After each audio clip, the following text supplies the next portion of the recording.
Bismillahirrahmanirrahim. Assalamualaikum warahmatullahi wabarakatuh.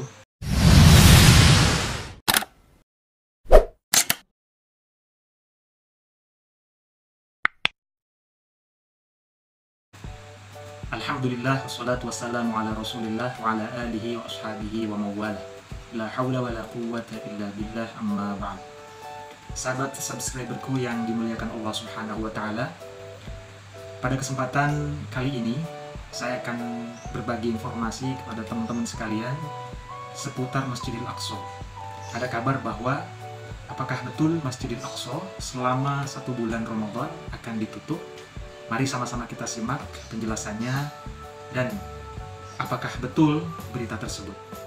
Sebelum lanjut, saya mohon untuk subscribe bagi yang belum, like dan juga share video ini.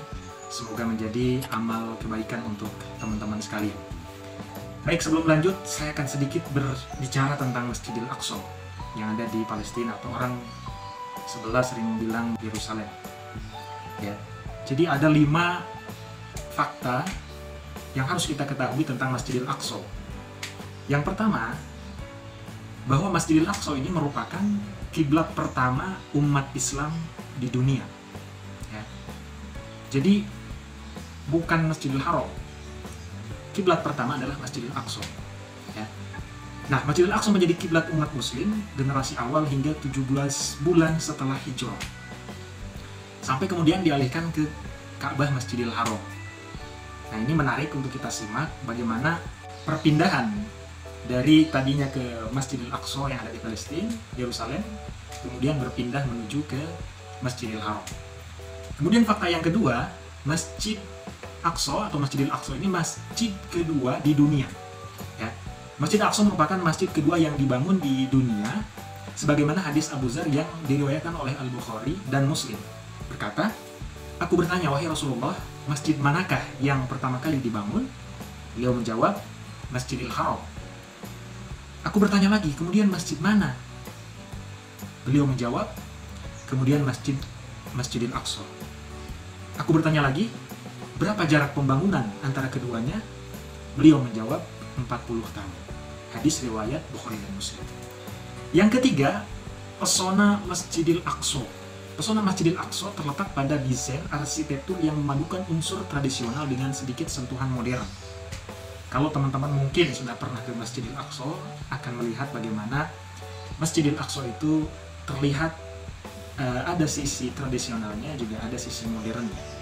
Kemudian yang keempat, Masjidil Aqsa adalah tempat persinggahan Isra Mi'raj Nabi besar Muhammad SAW. Ini termaktub dalam Al-Quran surat Al-Isra. A'udzubillahi minasyaitonirrajim. Subhanalladzi asra bi'abdihi lailan minal masjidil harami ilal masjidil aqsa alladzi barakna hawlahu. Ya, jadi Isra Mi'raj sesuai yang ada di dalam Al-Quran, surat Al-Isra ayat pertama merupakan mukjizat dari Allah Subhanahu wa Ta'ala. Peristiwa terbesar dalam sejarah manusia ketika Rasulullah dipertemukan langsung dengan Sang Pencipta Allah Jalla Jalaluhu. Kemudian yang kelima, Masjidil Aqsa adalah tempat yang diberkahi oleh Allah Subhanahu wa Ta'ala. Sebagaimana dalam firman-Nya tadi yang saya bacakan, alladzi barakna hawlahu. Ya. Jadi yang diberkahi oleh Allah Subhanahu wa Ta'ala. Baik, teman-teman, lalu bagaimana awal mula perpindahan dari kiblat Masjidil Aqsa menuju Masjidil Haram, Ka'bah? Nah, pada saat Rasulullah dan para sahabatnya menunaikan sholat dengan menghadap ke Masjidil Aqsa di Mekah hingga hijrah ke Madinah, dalam kurun waktu sekitar 16 bulan, ya, atau 1 tahun lebih, ya, sekitar 6 bulan di Mekah, kemudian 10 bulan setelah hijrah ke Madinah. Nah, menurut penjelasan Ibnu Katsir, pada masa awal diperintahkannya sholat menghadap kiblat Masjidil Aqsa, Rasulullah saat di Mekah sholat di antara rukun Yamani dan rukun Syami. Nah, jadi Ka'bah itu memiliki 4 rukun.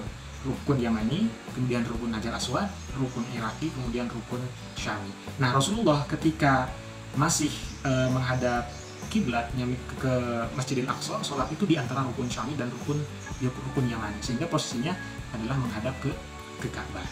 Nah, sekitar 6 bulan sebelum hijrah, Rasulullah sholat menghadap ke Masjidil Aqsa atau Baitul Maqdis. Rasulullah sejatinya sangat menginginkan sholat menghadap ke Ka'bah, ya, di Masjidil Haram, di mana itu adalah kiblatnya Nabi Ibrahim alaihissalam yang merupakan nenek moyangnya beliau. Nah, ketika hijrah ke Madinah, Rasulullah dan para sahabatnya masih menghadap ke Masjidil Aqsa selama 10 bulan.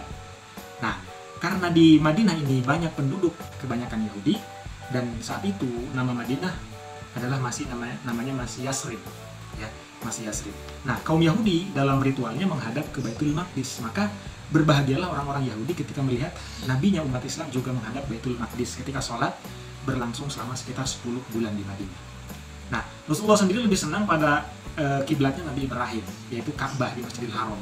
Maka Rasulullah seringkali berdoa menghadap ke langit, meminta kepada Allah Subhanahu wa taala, mengadahkan wajah yang mulianya kepada Allah Subhanahu wa taala agar dapat berkiblat ke Ka'bah Masjidil Haram. Maka turunlah wahyu surat Al-Baqarah ayat 144. A'udzubillahi samii'il 'aliim minasyaitonir rajiim. Qad nara taqalluba wajhika fis samaa'i falanwalliyannaka qiblatan tardhaha fawalli wajhaka syatral masjidil haram. Sungguh kami sering melihat mukamu menengadah ke langit, maka sungguh kami akan memalingkan kamu ke kiblat yang kamu sukai. Nah, maka palingkanlah mukamu ke arah Masjidil Haram, di mana di sana kamu berada. Palingkanlah mukamu ke arahnya.